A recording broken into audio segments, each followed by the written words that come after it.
noches, hermanos. Dios les bendiga. Dios les guarde. Dios les santifique. Dios ponga su Espíritu Santo en cada uno de nosotros en esta noche. Que su presencia santa se manifieste en este lugar. Y cada alma presente pueda sentir a Cristo Jesús con nosotros. Yo doy gloria a Dios porque estamos vigilando. ¿Quién vino dispuesto a vigilar? Yo quiero ver de pie al que vino dispuesto a vigilar.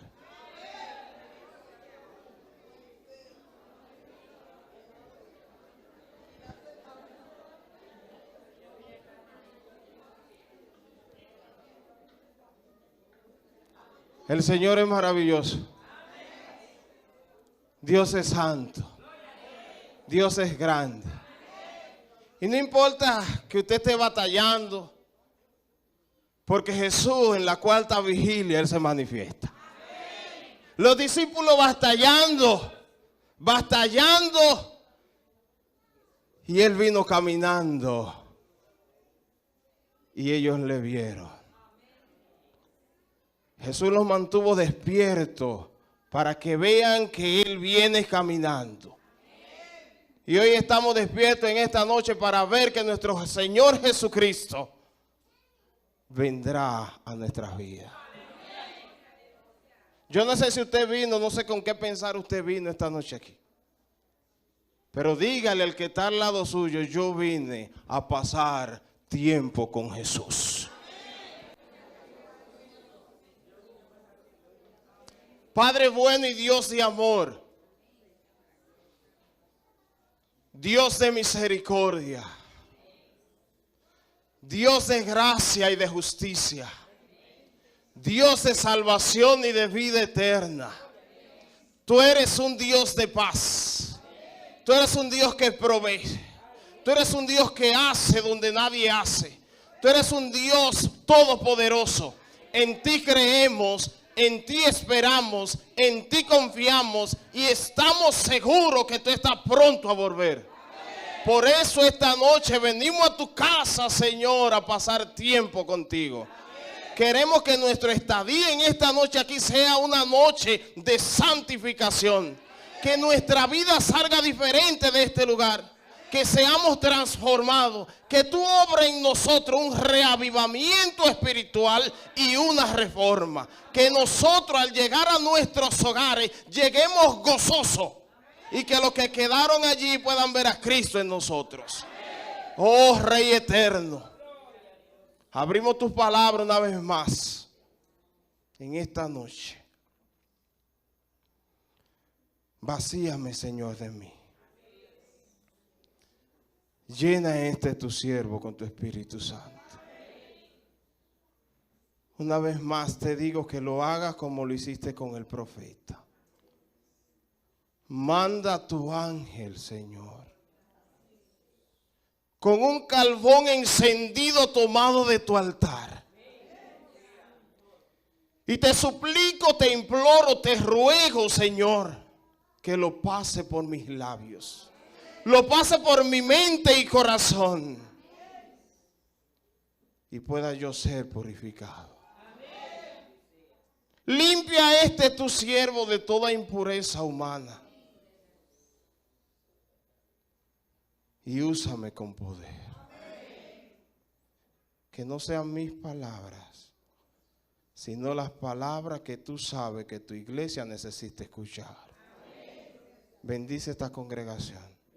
Bendice cada amigo, cada hermano, cada niño, cada joven, cada adulto.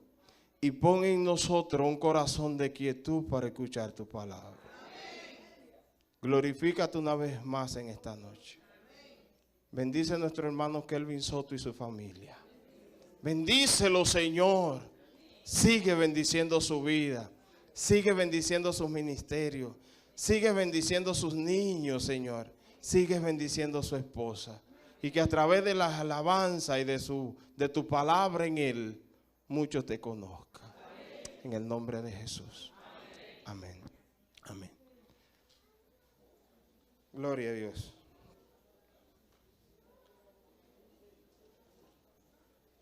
Tenía una batalla ahí, ¿sí? Con el Señor. La batalla era con el Señor. Porque yo tenía un tema, pero Él dijo que no era ese, que era el que Él quería. Y yo digo gloria a Dios. Porque muchas veces queremos hacer lo nuestro y no lo de Dios. Y es lo que Él quiere. Es lo que Él quiere. Y siempre se va a hacer la voluntad de Dios. ¿Por qué las dudas? Así se titula el tema de esta noche. ¿Por qué las dudas? Si yo le preguntara a usted, ¿ha dudado usted en alguna ocasión? ¿Ha dudado? ¿Tiene usted duda? ¿Hay duda en su corazón?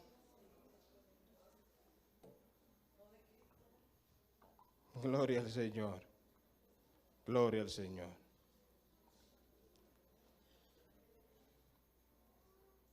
¿Qué nos hace dudar? ¿Qué cosas nos hacen dudar? Si yo le preguntara a usted, ¿qué cosa causa duda en usted? ¿Qué usted me respondería? El miedo. El pecado. ¿Qué más? ¿Por qué usted duda de alguien? Falta de confianza. Es difícil cuando alguien le dice a usted, espérame que ya yo voy llegando, por teléfono, ¿verdad? Yo voy llegando. Mira, estoy saliendo, pero es del baño, ¿eh? Pero o saliendo a bañarse. Y ya usted está en el lugar esperando. Cuando ya eso le pasa a usted 2 veces con la misma persona, ya usted no cree en esa persona y ya hacia esa persona usted tiene dudas. Cuando alguien a usted le promete algo, te voy a regalar tal cosa, y usted ve que pasan meses y meses y no llega el regalo, ya usted hacia esa persona tiene que dudas. ¿Qué es la duda? ¿Qué es la duda? La duda, escuchen esta definición. La duda es el enemigo de la fe. ¿Qué es la duda? Es el enemigo de la fe. La duda es una fuerza espiritual, mental, que nos separa de Dios. La duda es una fuerza mental y espiritual que nos separa de Dios.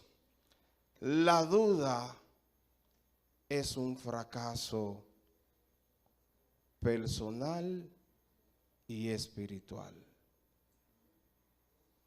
Todo el que tiene duda fracasa.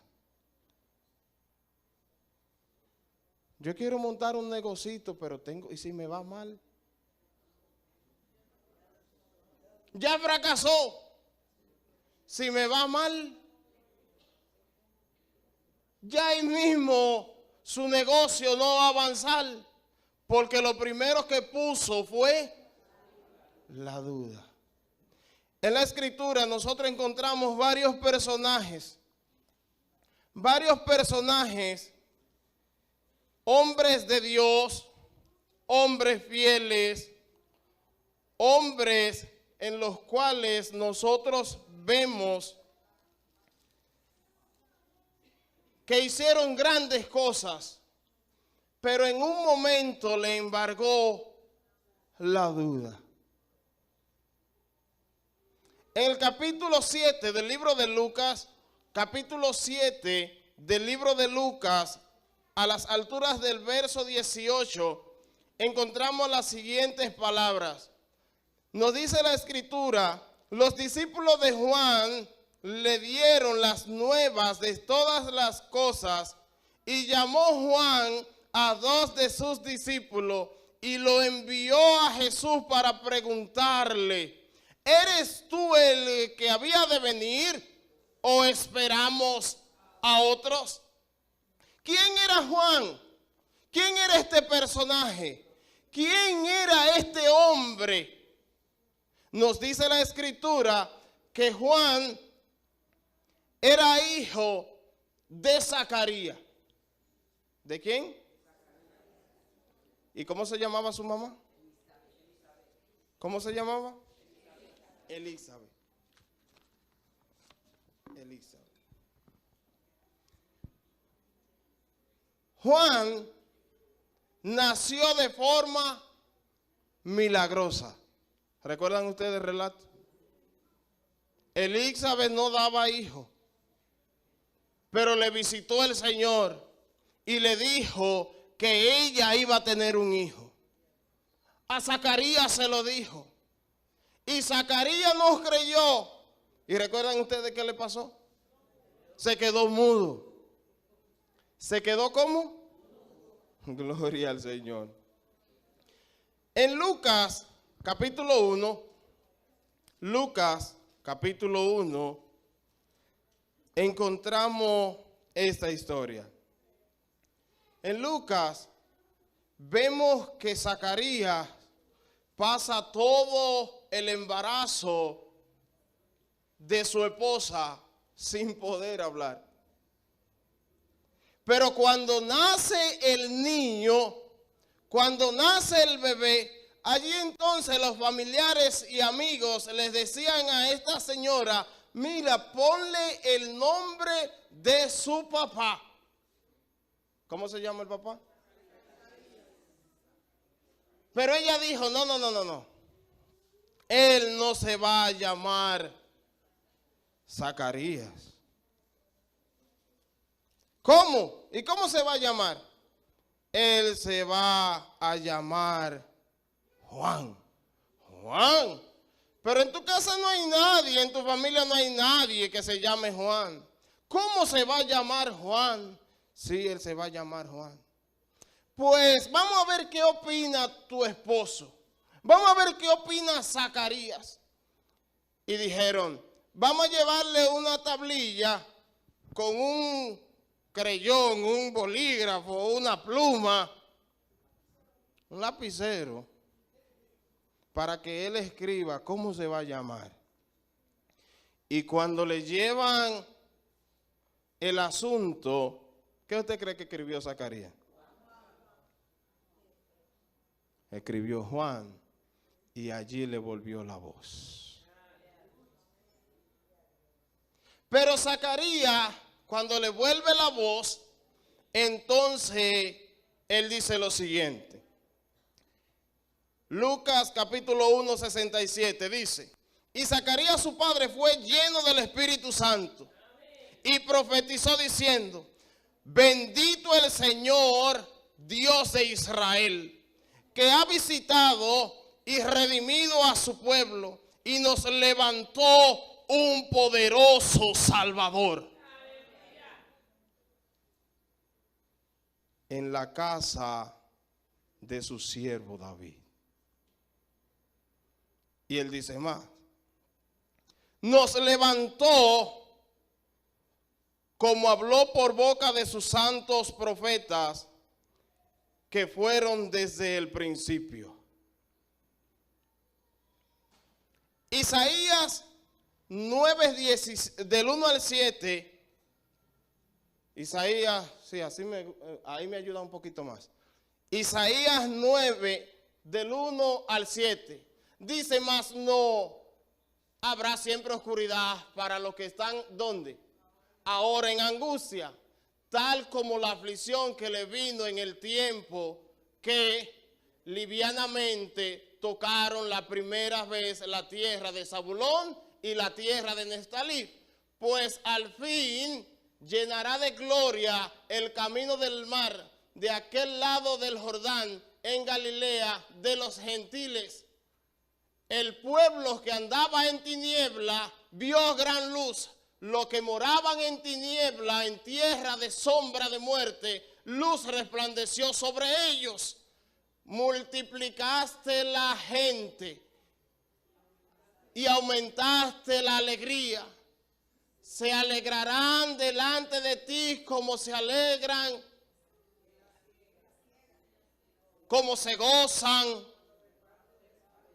Y sigue diciendo, porque tú quebraste su pesado yugo y la vara de sus y el cetro de su, como en el día de, y sigue diciendo, porque todo calzado que lleva el guerrero en el tumulto de la batalla y todo manto de en sangre serán pasto del, sigue diciendo, porque un niño nos es, hijos nos es, y el principado será su, y se llamará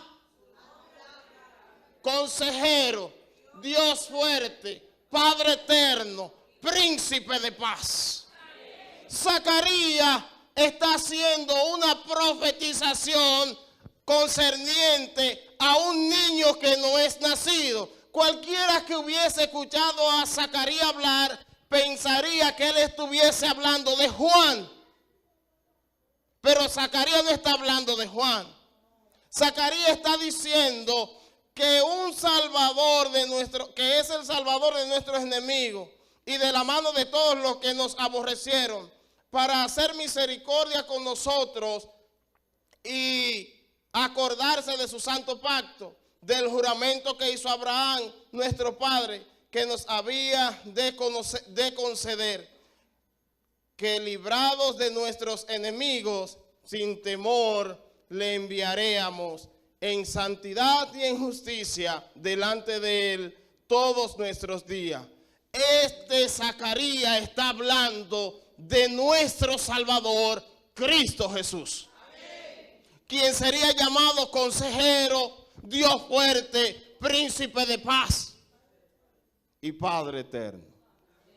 Y entonces dice lo siguiente: y tú, niño, ahora sí está hablándole a Juan, tú, niño, profeta del Altísimo, será llamado, porque irá delante de la presencia del Señor para preparar su camino. Y él le dice, para dar conocimiento de la salvación a su pueblo, para perdón de sus pecados, por la entrañable misericordia de nuestro Dios, con que nos visitó desde lo alto, desde la aurora, para dar luz a los que habitan en tinieblas y en sombra de muerte, para encaminar nuestros pies por camino de paz. Y el niño crecía y se fortalecía en espíritu. Y dice que Juan no se manifestó hasta el día de su manifestancia a Israel. Juan salió para decir, he aquí el Cordero de Dios que quita los pecados del mundo. Ese mismo Juan fue que le dijo a los discípulos, yo no soy el Cristo, yo no soy digno ni siquiera de desatar sus sandalias. Ese mismo Juan fue quien dijo de Jesús, es necesario que yo mengüe para que él crezca. Ese mismo Juan estaba claro cuál era su destino. Juan estaba claro para qué él había nacido. Juan estaba claro cuál era su trabajo. Y nos dice el capítulo 7 del libro de Lucas, que entonces Juan, preso. ¿Cómo estaba Juan? Preso. Los discípulos vinieron y le dieron las buenas nuevas de lo que estaba haciendo Jesús. Juan no estaba en una cárcel de esa que la gente ahora lo meten allí. Hay gente que están presos, pero está mejor que sueltos ahí adentro. Sí, hay presos que tienen internet, tienen televisión, tienen aire acondicionado, tienen privilegios, tienen la tres papas. Presos que tienen una vida cómoda ahí dentro. Pero donde Juan estaba, en una mazmorra, quizá allí atado a un cepo, quizá con grillos y cadenas, en una cárcel fría y mojada, donde solamente entraban las ratas y en oscuridad. Allí estaba Juan, donde solo podían, y quizá Herodes le daba la oportunidad de irlo a visitar a los discípulos. Me imagino que ya su mamá y su papá habían fallecido. Juan no nos dice en la escritura que tenía más hermanos porque él era el hijo único. Ya Juan no tenía a nadie. Pero él se acuerda que Zacarías le había dicho que uno había de nacer, que iba a ser consejero, Dios fuerte, príncipe de paz. Y que ese iba a venir a libertar al pueblo de los enemigos. Y mientras Juan está allí preso, abrumado, el diablo, que es experto en poner la duda en el corazón del ser humano. Pero él trae la duda en cualquier momento. ¿Cuándo la trae? Él la trae tú estando triste. Él la trae tú estando enfermo. Pero él la trae tú estando alegre y estando en abundancia. Y Juan preso y mal preso. Entonces, abrumado, y el diablo susurrándole a los oídos. Pero si él era el libertador, ¿por qué tú estás aquí? Pero si él es el Dios fuerte y príncipe de paz, y tú predicando tanto, ¿por qué tú estás padeciendo de esa enfermedad? ¿Por qué tú estás sufriendo tanto achaque? Si él dijo que él es tu Dios, ¿por qué la cosa te va tan mal? Y el diablo es tan tigre que muchas veces usa a la gente para aumentar nuestras dudas hacia nuestro Dios. Si usted va conmigo al capítulo 73, oiga qué interesante. Capítulo 73 del libro de los Salmos, capítulo 73. Imagínese usted el cuadro, libro de Salmo 73. Mire lo que dice el salmista allí. Él dice, ciertamente es bueno Dios para con Israel, para con los limpios de corazón. En cuanto a mí, casi se deslizaron mis pies. En cuanto a mí, dice él, casi se deslizaron mis pies. Por poco resbalaron mis pasos, porque tuve envidia de los arrogantes. Él dice, yo por poquito resbalo, por poquito yo blasfemo, por poquito yo me aparto, por poquito me voy lejos de mi Dios, porque yo tuve envidia de los blasfemos. Él dice,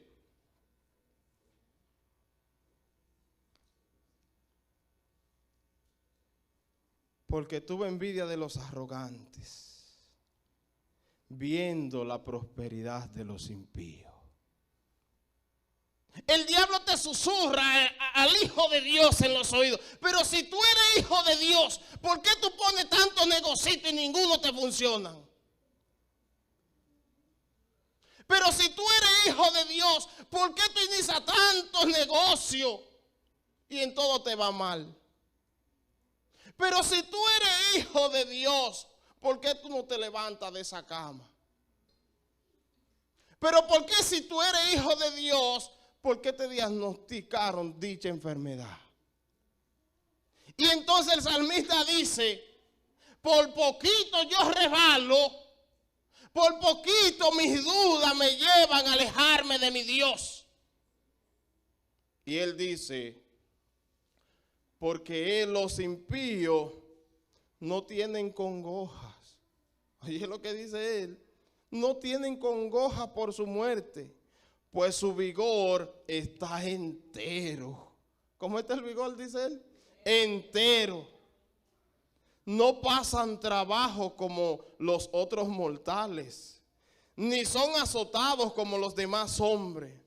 Por tanto, la soberbia los corona, se cubren de vestidos de violencia, los ojos se les saltan de gordura. ¡Qué increíble! Y el diablo coloca en el corazón del que quiere servirle a Dios el mirar cómo viven los impíos bien. Y yo que soy hijo de Dios, ando migajando, ando yo pidiendo, ando yo buscando limosnita para poder sustentarme. La sierva del Señor dice que el diablo tiene el sistema monetario financiero de este mundo en sus manos. ¿Cómo lo tiene él? Y que lo que nosotros conseguimos es por la misericordia de Dios. Por la misericordia de Dios. Porque si por el diablo fuera, nosotros nos muriéramos todos. Por eso la sierva aconseja que lo que nosotros consigamos por la misericordia de Dios, no lo malgatemos, no lo desperdiciemos. Somos dados a malgastar lo poco que conseguimos. Pero a malgastarlo en cosas vanas. Y duros somos hasta para comprar un folleto de escuela sabática. Hasta para dar los 70 pesos por un folleto de escuela sabática somos duros. Pero usted pone 200 de un paquetico. Cada 5 días. 200 de un paquetico. Para hablar disparate en Instagram, en Facebook, en WhatsApp. Porque muchas veces no suben ni siquiera un Dios te bendiga a nadie. A tirarse selfie, a ponerla, comiéndose el arroz blanco con huevo.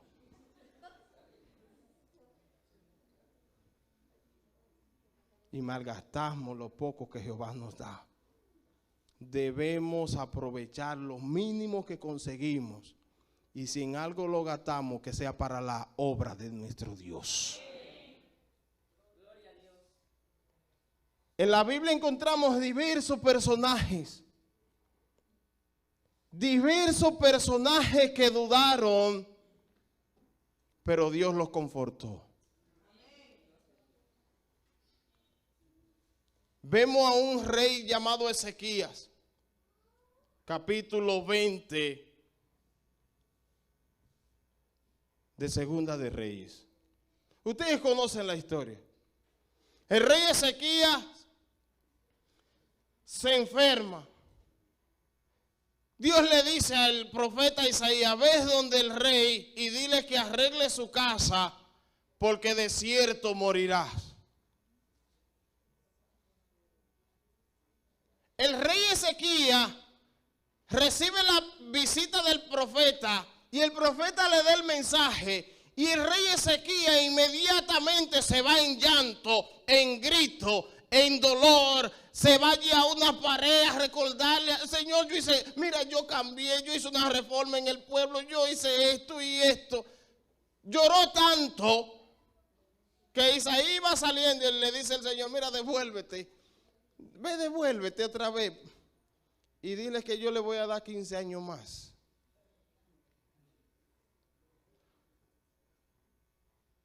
Y cuando Isaías regresa con el mensaje, entonces este hombre duda. ¿Han visto ustedes la incredulidad del ser humano? Cuando el profeta viene con las malas noticias, entonces él se pone a llorar. Él creyó que se iba a morir.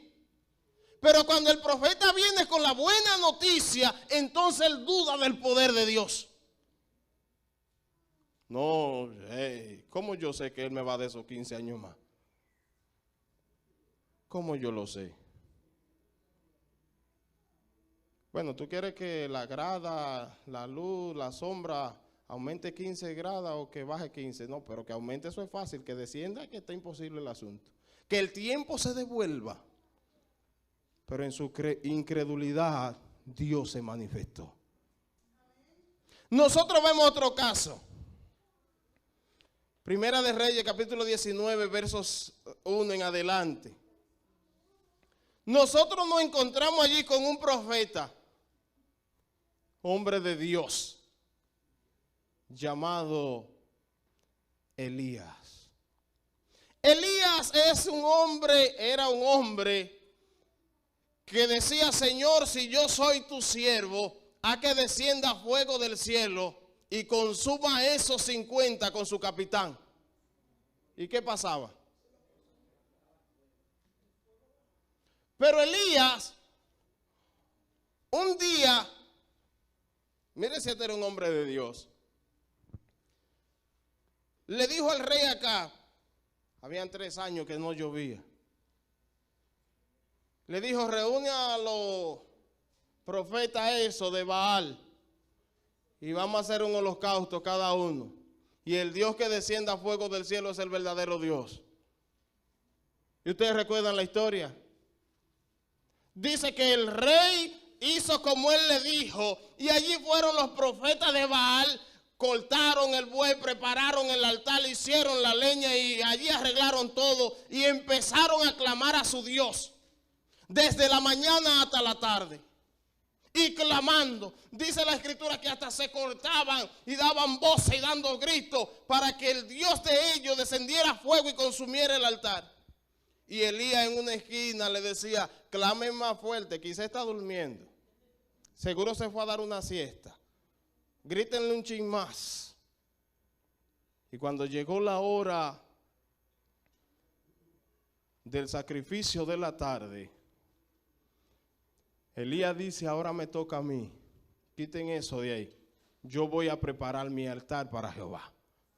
Y Elías arregló la piedra, cortó la leña, la puso sobre la piedra, cortó el buey, lo puso sobre la leña.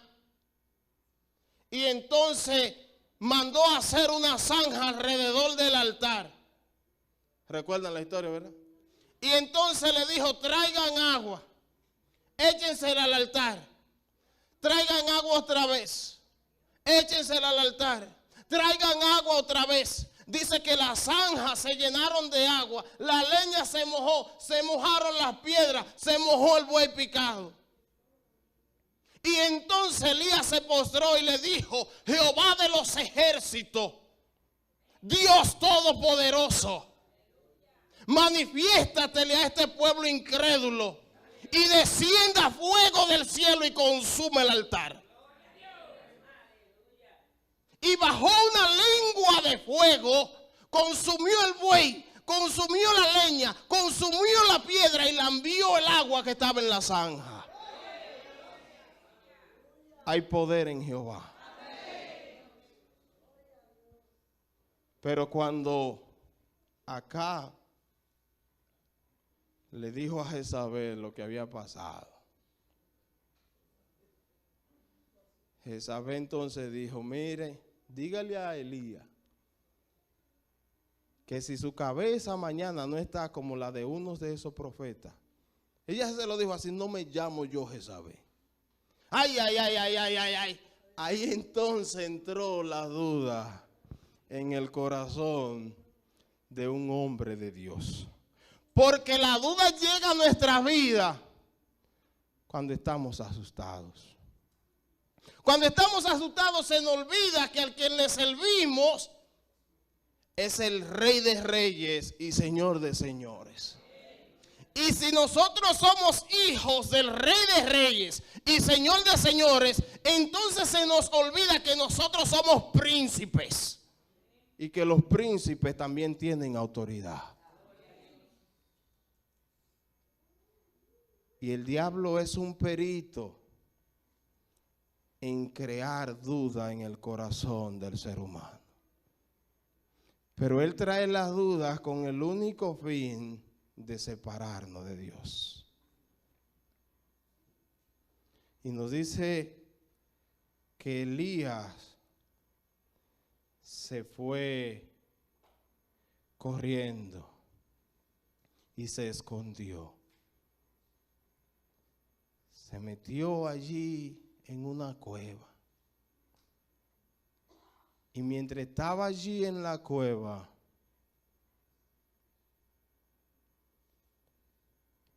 pasaron acontecimientos. Terremoto,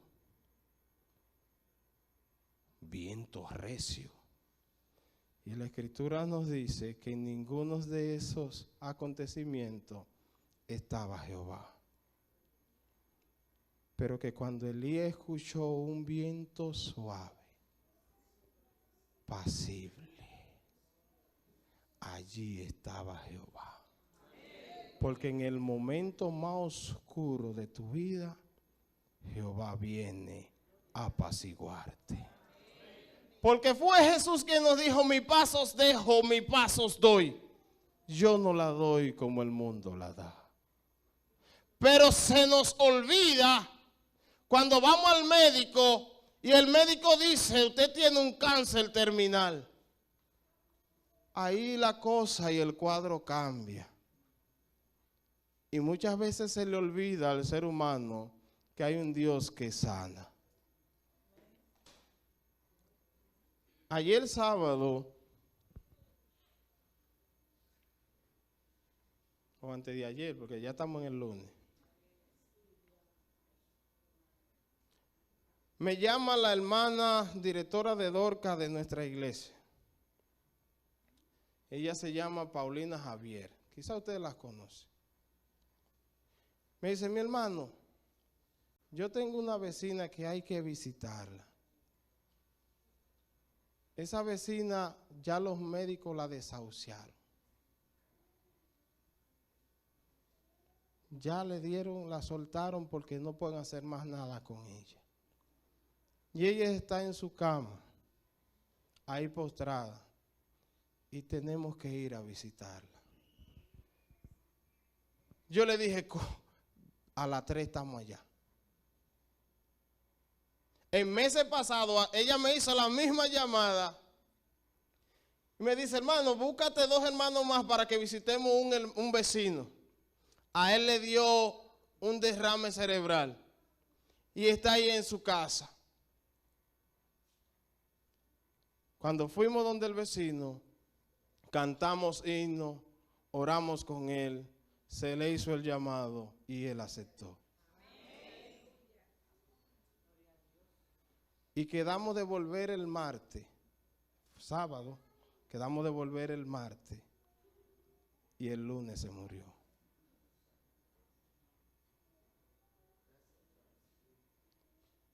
Fuimos donde la vecina ayer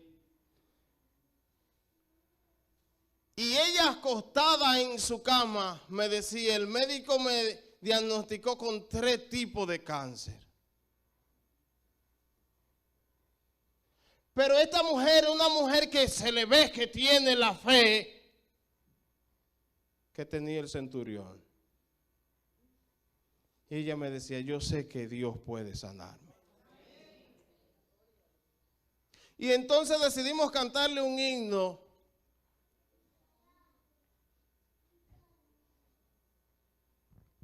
de José Gómez. Ese que dice: andaba yo en un barco sin puerto al cual llegar. De repente vino una tempestad e iba a naufragar. Y los vientos arreciaban cada vez más y más. En medio de la tempestad, hice todos los esfuerzos que un humano pueda hacer. Pensé que con mi fuerza la paz podría tener. Luché y me afané, pero no pude vencer. Entonces oí una voz que habló a mi corazón y dijo: no temas, porque yo soy Jesús tu Salvador. Y mientras cantábamos este himno, esta mujer lloraba. Esta mujer lloraba. Esta mujer se le salían las lágrimas. Porque muchas veces se nos olvida a nosotros que Jesús es nuestro capitán. Y si Jesús es el capitán de tu vida, tú puedes estar seguro que tú vas a llegar a puerto seguro. Pero el diablo crea duda en tu corazón para que se te olvide que Jesús es tu capitán. Yo no sé si estoy hablando con alguien que visita las iglesias desde hace mucho, pero todavía en su corazón el diablo ha puesto duda de entregarse a Cristo Jesús. Y le pone duda: mira, es que todavía tú estás joven. Todavía, mira tu trabajo, que los amigos, tu ámbito social. Son dudas de cosas que usted sabe que son pasajeras. Son dudas sobre cosas que usted sabe que no lo van a salvar. Son dudas sobre cosas que usted sabe que pronto lo van a abandonar.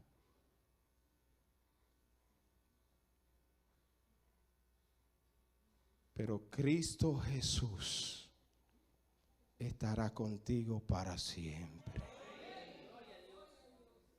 Cristo Jesús prometió que estaría con nosotros todos los días hasta el fin del mundo. Y Él nos dijo que aunque otros nos abandonaren, Él nunca nos abandonará. Que aunque otros nos dejen, Él siempre estará ahí. Pero el diablo pone esas dudas porque él sabe que en Cristo Jesús tu vida va a ser transformada. Que en Cristo Jesús tu vida va a ser diferente. Que en Cristo Jesús tu vida cobrará sentido.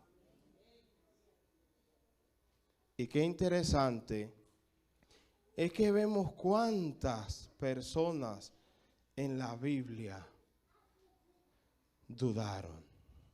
14 personas. Encontramos 14 personajes en la Biblia que dudaron. Uno de ellos fue Juan el Bautista. Juan el Bautista dudó. Dudó de quién era Jesús. Cuando él manda a preguntarle, pregúntenle que si él es el Mesías, si él es el que estábamos esperando o viene otro. Entonces Jesús le dijo: ve y dile que los ciegos ven, que los cojos caminan. Ve y dile que los mudos hablan y que los muertos son resucitados. E inmediatamente entonces a Juan se le fue la incredulidad y volvió en sí. Porque el diablo con la duda lo que busca es tapar nuestra visión espiritual. Pero cuando volvemos a la palabra de Dios, entonces nuestra visión se aclara. Yo digo gloria a Dios. Otro personaje más es Pedro. Pedro, mientras Jesús era apresado, Pedro sacó una espada y le cortó la oreja a uno de los guardias. Y Pedro en una ocasión le dijo al maestro: yo iré contigo hasta la muerte. Pero Pedro, cuando agarraron al maestro, nos dice la escritura que Pedro con maldición lo negó. Porque cuando nosotros estamos en el momento de aprieto, se nos olvidan las cosas. Cuando estamos con el tornillo apretado, cuando estamos arropados de problemas, se nos olvida que hay un Dios que prometió que aquel que empezó la buena obra en nosotros, la perfeccionará. Y Pedro, nuestro Señor Jesucristo, mientras iba caminando, Pedro lo negó. Y nos dice la sierva del Señor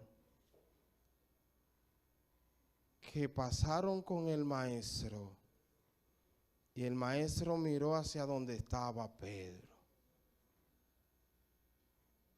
y lo miró con una mirada de amor. Y con esa mirada él le dijo: yo te perdono. Y la fe de Pedro fue restaurada.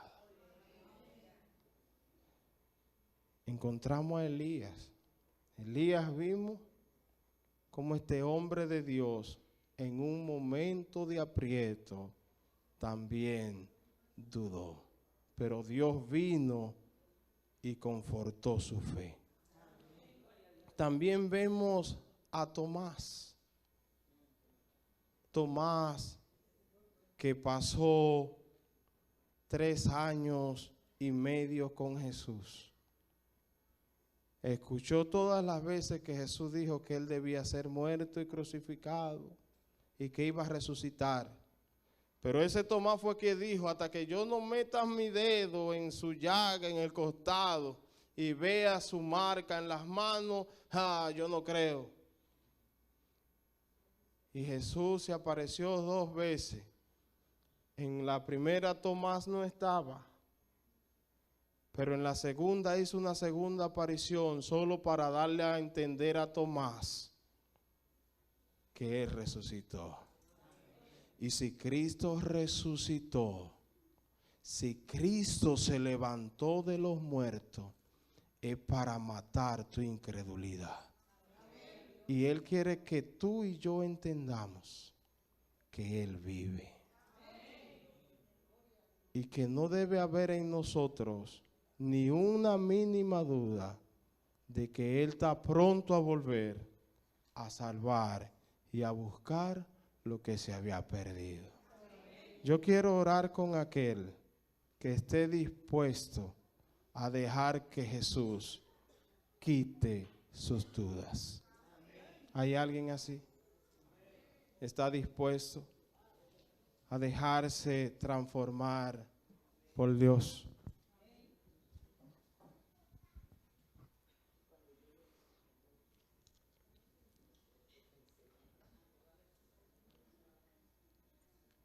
Querido Padre y Dios, perdona nuestra incredulidad. Así te lo dijo y te lo pidió aquel padre de ese niño mudo y endemoniado.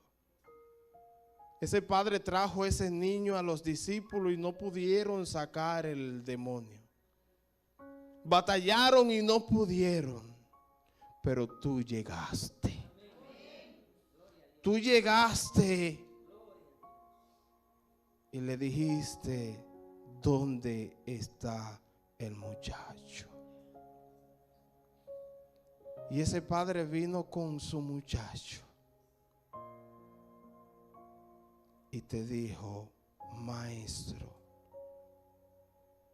perdona mi incredulidad, ayúdame y sana a mi hijo.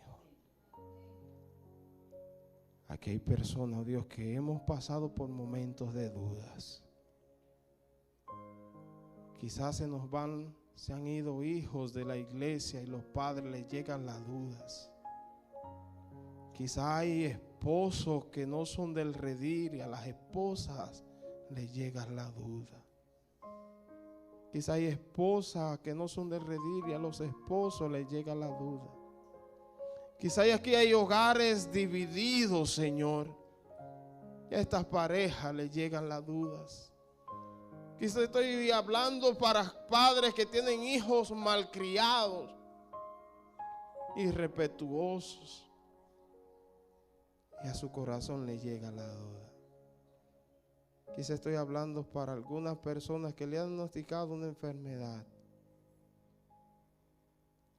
y a su corazón le embarga la duda.